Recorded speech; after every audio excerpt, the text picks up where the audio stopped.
Good afternoon, children. Today we are going to start the new chapter.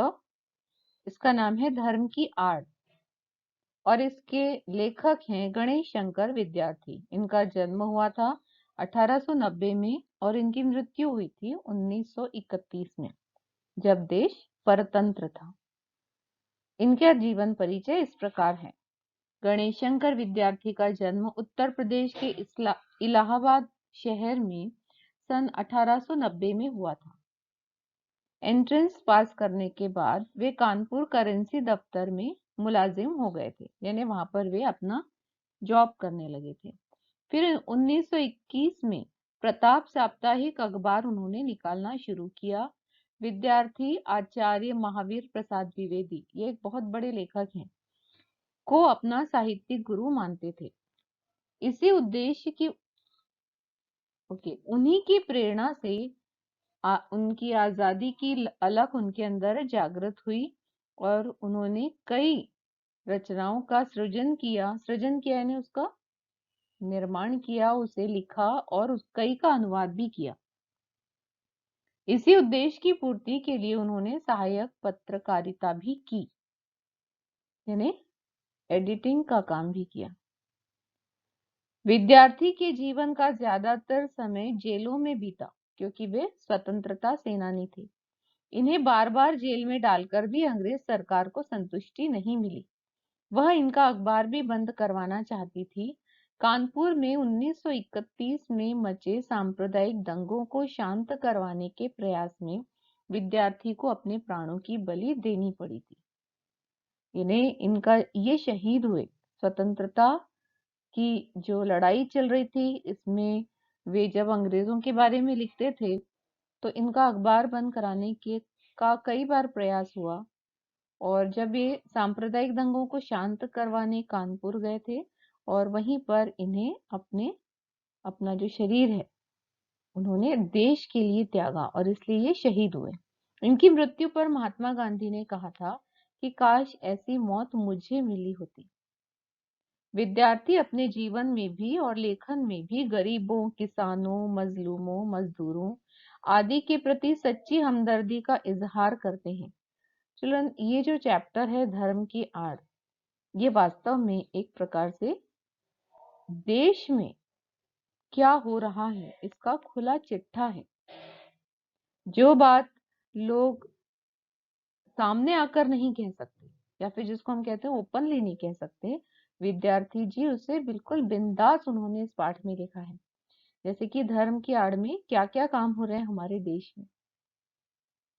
और क्योंकि ये इस प्रकार बहुत ज्यादा स्पष्ट वक्ता थे, अंग्रेजों के खिलाफ भी इन्होंने बहुत मुखर शब्दों में विरोध किया और इसलिए अंग्रेजों को ये बिल्कुल पसंद नहीं थे और अंग्रेज सरकार ने कई बार इन्हें जेल में डाला और अनेक प्रकार से इन्हें प्रताड़नाएं दी।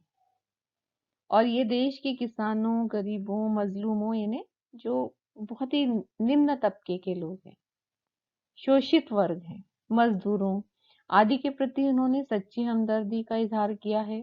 देश की आजादी की मुहिम में आड़े आने वाले किसी भी कृत्य या परंपरा को उन्होंने आड़े हाथों लिया है। यानी देश की आजादी में जो भी बीच में आता है उसे वे छोड़ते नहीं, उस पर वे जरूर प्रहार करते हैं। तो पाठ में भी यही है। पाठ में इस प्रकार के लोगों पर भी गणेश शंकर विद्यार्थी ने प्रहार किया है जो धर्म गुरु हैं। हम आगे पढ़ेंगे इसमें। देश की आजादी उनकी नजर में सबसे महत्वपूर्ण थी, यानी देश सर्वोपरि है। जो भी हमारा धर्म, हमारी जाति, ये सब बाद में है। आपसी भाईचारे को नष्ट भ्रष्ट करने वालों की उन्होंने जमकर खबर ली है। वास्तव में सभी धर्म के लोग आपस में मिलजुल कर रहते हैं। जो आम आदमी है उसे कोई फर्क नहीं पड़ता, क्योंकि उनके अंदर भाईचारे की भावना है, मानवता है। लेकिन कुछ ऐसे जो भ्रष्ट राजनेता हैं कि अपने व्यक्तिगत स्वार्थ के लिए आम आदमी को भी आपस में लड़ा भिड़ा देते हैं, उनमें भी भेदभाव पैदा कर देते हैं। उनकी भाषा सरल, सहज लेकिन बेहद मारक। मैंने पहले ही बताया था कि उनकी भाषा इतनी ज्यादा प्रहार करने वाली और सीधा प्रहार करने वाली होती थी इन्हें उनके जो शब्द ऐसे चुभने वाले होते हैं कि जो भी देश की स्वतंत्रता के आड़े आएगा उस पर उन्होंने बेहद तीखे शब्दों का प्रयोग किया है और सीधा प्रहार किया है। प्रस्तुत पाठ धर्म की आड़ में विद्यार्थी जी ने उन लोगों के इरादों और कुटिल चालों को बेनकाब किया है जो धर्म की आड़ लेकर जन सामान्य को आपस में लड़ाकर अपना स्वार्थ सिद्ध करने के फिराक में रहते हैं। मैंने अभी बताया कि जो जन साधारण है तो उससे कोई फर्क नहीं पड़ता कि जो उनके आसपास रहने वाले लोग हैं वो किस धर्म के हैं, क्योंकि वास्तव में हमारे अंदर भाईचारे की भावना होती है, हमारे अंदर मानवता होती है, इसलिए हम एक ही साथ रहते हुए भी सभी धर्मों का आदर करते हैं, सभी से प्रेम पूर्वक व्यवहार करते हैं। लेकिन कुछ ऐसे राजनेता होते हैं या फिर ऐसे समाज के कुछ उच्च वर्ग का जो व्यक्ति होता है जो अपना व्यक्तिगत स्वार्थ सिद्ध करने के लिए या फिर समाज में अपना बहुत ऊंचा ओहदा, अपना बहुत ऊंचा स्थान बनाने के लिए वो इन जन सामान्य के जो लोग हैं उन्हें आपस में लड़ाते भिड़ाते हैं और अपना स्वार्थ सिद्ध करते हैं और देश में एक प्रकार से अस्थिरता पैदा करते हैं। धर्म की आड़ में अपना स्वार्थ सिद्ध करने वाले हमारे ही देश में हो ऐसा नहीं है। तो इन्हें यहाँ पर विद्यार्थी जी ने पूरे विश्व में जहां जहां भी इस प्रकार का काम हो रहा है सब पर प्रहार किया है और हर हर देश में ऐसे लोग हैं जो अपना व्यक्तिगत स्वार्थ साधने के लिए लोगों को आपस में लड़ाते भिड़ाते हैं और अपना उल्लू सीधा करते हैं। विद्यार्थी अपने इस पाठ में दूर देशों में भी धर्म की आड़ में कैसे कैसे कुकर्म हुए हैं और कैसी कैसी अनीतियां हुई हैं, कौन कौन से लोग इस वर्ग का शिकार हुए हैं, इन सब का वर्णन उन्होंने इस पाठ में किया है। So now will start the chapter. धर्म की आड़। इस देश में धर्म की धूम है। उत्पात किए जाते हैं तो धर्म और ईमान के नाम पर, जिद की जाती है तो धर्म और ईमान के नाम पर। चिल्ड्रन, इसको बिल्कुल एक्सप्लेन करने की आवश्यकता इसलिए नहीं है क्योंकि हमारे चारों तरफ ये हो रहा है कि जब देश में उत्पात किए जाते हैं तो वो धर्म के नाम पर होते हैं, ईमान के नाम पर होते हैं। यानी लोगों को धर्म और ईमान की सीख दी जाती है और धर्म के नाम पर जिद भी की जाती है। आज हमारे देश में जो हो रहा है जिद, ये हम रोज टेलीविजन पर देखते हैं कि वास्तव में, और इसका कारण गणेश शंकर विद्यार्थी ने बाद में बताया है कि जिद भी की जाती है तो धर्म और ईमान के नाम पर। फिर आगे उन्होंने ये दो कैरेक्टर्स जो दिए हैं, रमुआ और बुद्धू मियाँ, धर्म और ईमान को क्या जाने, ये जो दोनों नाम है ये दो व्यक्तियों के नाम हैं और ये बहुत ही साधारण से व्यक्ति हैं। ठीक है, तो एक दोनों बहुत ही साधारण व्यक्ति हैं, अलग अलग धर्म को मानने वाले हैं, लेकिन ये अपने धर्म और अपने ईमान को नहीं जानते या न जाने परंतु उसके नाम पर उबल पड़ते हैं। इन्हें इनका धर्म इन्हें क्या सिखाता है, धर्म की सीख इन्हें मालूम नहीं है, लेकिन धर्म के नाम पर यदि कोई उन्हें उकसा देता है तो वो उबल पड़ते हैं। उबल पड़ते हैं उन्हें बहुत क्रोध आ जाता है। उन्हें वास्तव में नहीं मालूम कि उनके धर्म की सीख कितनी पवित्र है, लेकिन कुछ लोग ऐसे होते हैं कि जो उन्हें गुमराह करते हैं और धर्म के नाम पर उन्हें उकसाते हैं। जान लेने और जान देने के लिए ये लोग तैयार हो जाते हैं। तो जिद भी ऐसी होती है कि ये लोग इतना ज्यादा इसके प्रभाव में आ जाते हैं कि ये लोग अपनी जान लेने के लिए, दूसरों की जान लेने के लिए भी तैयार होते हैं और अपनी जान देने के लिए भी तैयार होते हैं। वास्तव में ये स्थिति देश के लिए बहुत ही ज्यादा खतरनाक है कि देश में ऐसे लोग हैं जो जिद कर रहे हैं धर्म ईमान के नाम पर, दूसरों को मारने में भी उन्हें कोई परहेज नहीं है, खुद मरने में भी उन्हें कोई ऐतराज नहीं है। सोचो कितनी भयानक स्थिति है देश में। देश के सभी शहरों का यही हाल है। उबल पड़ने वाले साधारण आदमी का इसमें केवल इतना ही दोष है कि वो कुछ भी नहीं समझता। यानी जो जन साधारण है उसको बिल्कुल कुछ मालूम नहीं है कि वास्तव में सच्चाई क्या है। आप यदि घर में रोज टेलीविजन पर न्यूज देखते हैं तो आपको ये चैप्टर जल्दी समझ में आएगा कि जन साधारण को बिल्कुल नहीं मालूम है, क्योंकि वो समझता नहीं है, उसे कुछ समझ में आता नहीं है। दूसरे लोग उसे जिधर जोत देते हैं उधर वो जुत जाता है। दिल्ली के बॉर्डर्स बंद किए जा रहे हैं। सारे जो किसान हैं बहुत भोले भाले हैं, सिर्फ परिश्रम करना जानते हैं। खेतों में वे सोना पैदा करते हैं। इतना ज्यादा पंजाब में अनाज गेहूं उत्पन्न होता है कि पूरा देश और देश के बाहर भी उसका निर्यात होता है। लेकिन आज ये किसान, क्योंकि उन्हें उकसा दिया गया है और जिधर जोत दिया जाता है उधर वे जुत जाते हैं। जोत देना और जुत जाना ये बैल के लिए प्रयुक्त वर्ड होता है कि जो कोल्हू का बैल होता है, कोल्हू का बैल जिसे एक खूंटे से बांध दिया जाता है, उसे गोल गोल घूमने के लिए कहा जाता है, सिर्फ क्योंकि उसे बांध दिया जाता है कि उतने ही दायरे में उसको चलना है, लगातार चलना है, ताकि वो जो बीजे डालेंगे उससे वो तेल निकालते हैं। तो इस प्रकार उससे जोता जाता है। लेकिन आज जो व्यक्ति है उसे जहां डाल दिया जाता है वो उधर ही जाकर काम करते हैं, यानी उसकी अपनी बुद्धि कोई काम नहीं कर रही है, ना समझ रही है, ना उसे उसके अंदर कोई विचार है। लेकिन जैसे कि एक प्राणी को जोत देते हैं वहीं जुट जाता है, वैसे ही आज ये जन साधारण है कि उसे कुछ मालूम नहीं है, कुछ नहीं समझ रहा है। वो दूसरे लोग उसे जहां जैसा बोलते हैं वैसा बोलने लगता है, जैसा करने को कहते हैं वैसा करने लगता है। यथार्थ दोष है कुछ चलते पुर्जे पढ़े लिखे लोगों का, जो मूर्ख लोगों की शक्तियों और उसके उत्साह का दुरुपयोग इसलिए कर रहे हैं कि इस प्रकार जाहिलों के बल पर, देखो यहाँ पर इन लोगों को जाहिल कहा है, जाहिल यानी गंवार। तो ये जो राजनेता है जो इन लोगों से अपना काम तो करवाते हैं लेकिन उनको वे गंवार समझते हैं, क्योंकि उन्हें मालूम है कि मैं जैसा बोलूंगा ये वैसा करेंगे ही, चाहे उन्हें अपनी जान भी क्यों ना देना पड़े। तो इन जाहिलों के बल के आधार पर वे अपना नेतृत्व और अपना बड़प्पन कायम करते हैं। इन्हें समाज के कुछ ऐसे भ्रष्ट वर्ग है, भ्रष्ट नेता है, जो अपना व्यक्तिगत स्वार्थ सिद्ध करने के लिए इन गवारों का के शक्तियों का और उत्साह का दुरुपयोग करते हैं।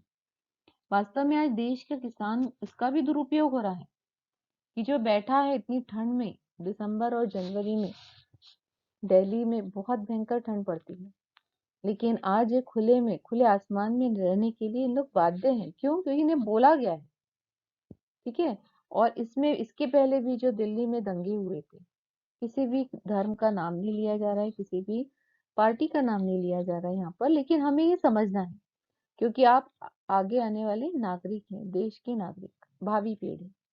तो हमें ये समझना है कि इस पाठ में गणेश शंकर विद्यार्थी हमें क्या बताना चाह रहे हैं कि कोई हमारी शक्ति और हमारे उत्साह का दुरुपयोग न कर सके, इसके लिए हमें सचेत रहना है, क्योंकि धर्म के नाम पर भड़काया जाता है। और जन मरने वाले कौन होते हैं? तो साधारण व्यक्ति होते हैं। कभी सुना है कि जो दंगे हुए उसमें बहुत नेता मर गया? कोई नहीं मरता। ये लोग ऊपर से एक ऑर्डर देते हैं और जन साधारण लोगों को मरने के लिए और मारने के लिए छोड़ देते हैं। और इस प्रकार ये जाहिलों के बल पर अपना नेतृत्व और बड़प्पन कायम करते हैं। इसके लिए धर्म और ईमान की बुराइयों से काम लेना उन्हें सबसे ज्यादा सरल मालूम पड़ता है, और सरल है भी। हमारे देश में तो बहुत सरल है। किसी ने थोड़ा सा भी धर्म के बारे में किसी कोई भी गलत अफवाह फैला दी तो अगले दिन पूरा रोड पे आ जाएंगे लोग। तो वास्तव में हमें ये समझना है कि लेखक हमें यह बताना चाह रहे हैं कि हमें इन लोगों के कुटिल चालों को नाकाम करना है, उसे विफल करना है, जो हमें धर्म के नाम पर आपस में लड़ाना चाहते हैं। साधारण से साधारण आदमी के दिल में यह बात अच्छी तरह बैठी हुई है कि धर्म और ईमान की रक्षा के लिए प्राण दे देना भी वाजिब है, क्योंकि जो साधारण आदमी है उसे यही बताया गया है कि धर्म के नाम पर यदि हमारी जान जाती है तो हम सीधे स्वर्ग में जाते हैं। बहुत सही है कि हमने धर्म के लिए अपनी जान दे दी। ऐसा लोगों के दिलों में ये बात बहुत अच्छे से बैठी हुई है। बेचारा साधारण आदमी धर्म के तत्वों को क्या जाने, क्योंकि हम यदि देखते हैं कि भारत में जितनी भी धर्म है, जितने भी धार्मिक ग्रंथ हैं, सभी ग्रंथों में इतनी पवित्र सीख दी गई है कि उसे साधारण आदमी तक पहुंचाया ही नहीं जा रहा है। उन धर्म की सीखों को साधारण आदमी जानता ही नहीं है कि वास्तव में उनके पवित्र धर्म ग्रंथ में क्या करने को कहा गया है और क्या नहीं करने को कहा गया है। ये जो भ्रष्ट लोग हैं, उन्हीं धर्म ग्रंथों की एक ऐसी चीज को ले लेते हैं जो उनके लिए फायदेमंद है और उसी को बढ़ा चढ़ाकर, उसी को तोड़ मरोड़ कर ये साधारण आदमियों तक पहुंचा देते हैं। और ये लोग धर्म के नाम पर कि मेरे धर्म में ये बताया गया है और इसलिए अब मुझे जान देना भी वाजिब है, तो बेचारा साधारण आदमी धर्म के तत्वों को नहीं जानता। लकीर पीटते रहना ही वह अपना धर्म समझता है। लकीर पीटते रहना यानी कट्टर होना, कि मेरे धर्म में ऐसा कहा है और मुझे ऐसा ही करना है। यह अपना वो धर्म समझता है कि बस यही मेरा धर्म है और इसके आगे मैं नहीं झुकूंगा। उसकी इस अवस्था से चालाक लोग इस समय बहुत बेजा फायदा उठा रहे हैं कि व्यक्ति की ऐसी अवस्था का कि धर्म पर उसे इतना अटूट और इतना अखंड विश्वास है कि वो जान दे देता है, लेकिन जो उसे धर्म के बारे में भ्रष्ट लोग बता रहे हैं वैसा करना वह अपना धर्म समझता है। लकीर पीटते रहना वह अपना धर्म समझता है और उसकी इस अवस्था से चालाक लोग उसका फायदा उठाते हैं। पाश्चात्य देशों में भी धनी लोगों की गरीब मजदूरों की झोपड़ी का मजाक उड़ाती हुई अट्टालिकाएं आकाश से बातें करती हैं। ये लेखक ने अपने देश का बताया। अब लेखक बता रहे पाश्चात्य देशों का यानी पश्चिमी देशों का। वहां पर क्या है? वहां पर दो वर्ग हैं, एक है गरीब और दूसरा है अमीर। वहां पर धर्म के नाम पर इस प्रकार लोगों को नहीं भड़काया जाता। वहां पर आगे लेखक ने लिखा है कि गरीब मजदूरों की जो झोपड़ी है और दूसरी तरफ क्या है? आकाश से बातें करती हुई ऊंची ऊंची अट्टालिकाएं। अट्टालिकाएं यानी बिल्डिंग्स। गरीबों की कमाई से ही वे मोटे पड़ते हैं, यानी गरीबों को काम करने के लिए झोंक दिया जाता है और ये जो अमीर वर्ग है उन्हें बहुत पैसा मिलता है। गरीबों के बल पे ही पैसा कमाते हैं, लेकिन उनका प्रयास क्या रहता है कि उसी के बल से वे हमेशा इस बात का प्रयत्न करते हैं कि गरीब हमेशा चूसे जाते रहे, उनका शोषण होता रहे, उन पर अत्याचार होता रहे, वे कभी भी आर्थिक दृष्टि से अच्छे न हों, गरीब हमेशा और गरीब होता जाए, इस बात का प्रयास होता है पश्चिमी देशों में। और जो अमीर है वो कैसा हो जाए? हमेशा अमीर और ज्यादा अमीर होता रहे। यानी वहां पर हमारे देश में जैसा हमारे देश के प्रधानमंत्री का उदाहरण है कि उनकी आर्थिक स्थिति अच्छी नहीं थी। एक चाय, छोटा सा जो लड़का है चाय बेचता था, लेकिन वो आज देश के प्रधानमंत्री हैं। पश्चिमी देशों में ऐसा संभव नहीं है। वहां पर गरीबों को दिन ब दिन और गरीब करने का प्रयास होता है और उनके ही बल पर अमीर हमेशा और अमीर होते जाते हैं। तो यहाँ पर खाई किसके बीच में है? तो अमीरों और गरीबों के बीच में। यह भयंकर अवस्था है। लेखक ने कहा यह अवस्था भी बिल्कुल अच्छी नहीं है कि जो गरीब घर में पैदा हुआ है वो गरीब में ही मरेगा।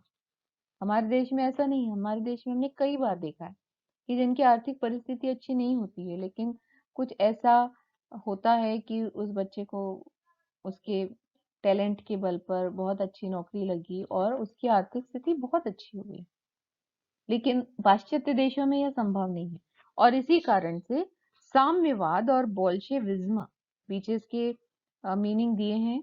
इसका मतलब है समानता। साम्यवाद यानी समानता, कि कोई वर्ग नहीं होगा, अमीर नहीं और कोई गरीब नहीं, सबके लिए समान नियम।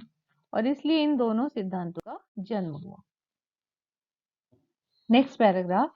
हमारे देश में इस समय धनपतियों का इतना जोर नहीं है, यानी जैसे पश्चिमी देश में धनपतियों का जोर है कि वे अपने पैसों से लोगों को खरीद लेते हैं और उनसे बहुत काम करवाते हैं। ऐसा हमारे देश में अभी नहीं है। यहाँ धर्म के नाम पर कुछ इने गिने आदमी अपने हीन स्वार्थों की सिद्धि के लिए करोड़ों आदमियों की शक्ति का दुरुपयोग किया करते हैं।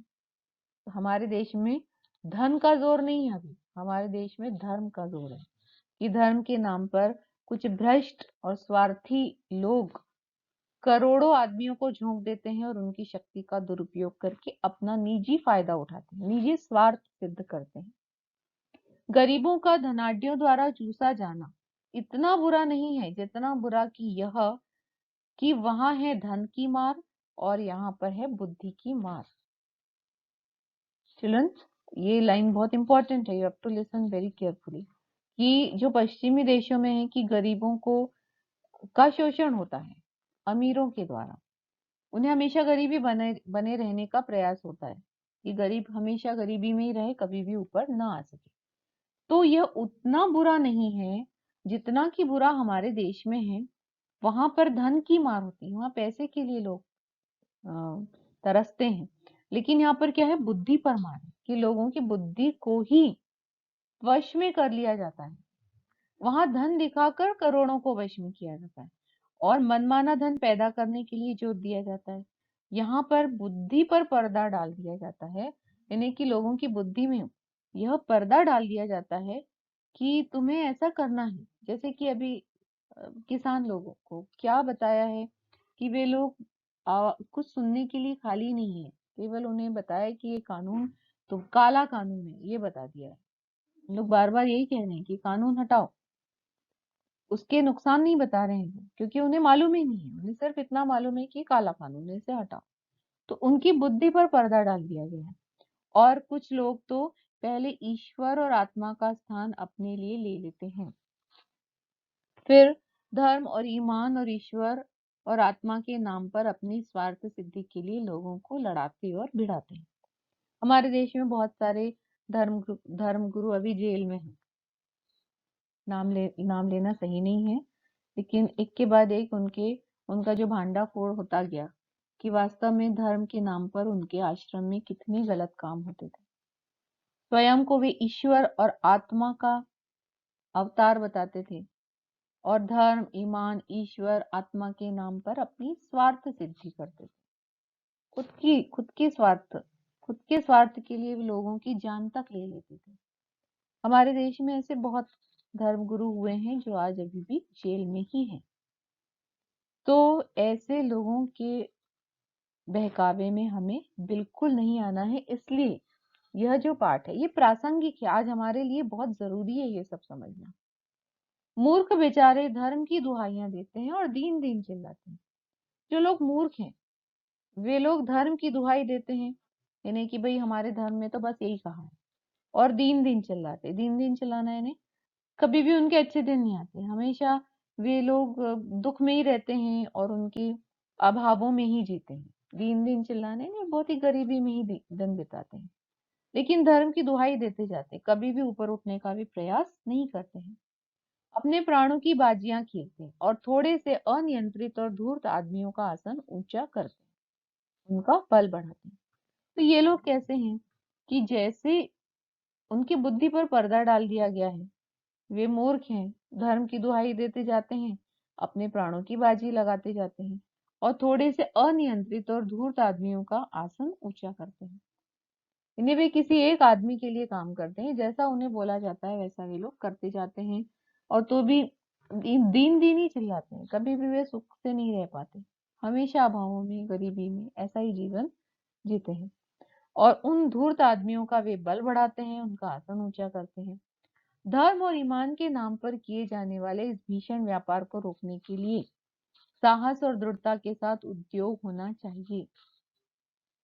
आज हमारे देश में इसकी शुरुआत हो गई है कि धर्म और ईमान के नाम पर किए जाने वाले भीषण व्यापार, वास्तव में ये बहुत बड़ा व्यापार है कि इन लोगों की बुद्धि पर पर्दा डालकर मनमाना धन पैदा किया जाता है। करोड़ों रुपए अपनी जेबों में भ्रष्टाचार के कारण इन लोग गरीबों का पैसा ले लेते हैं।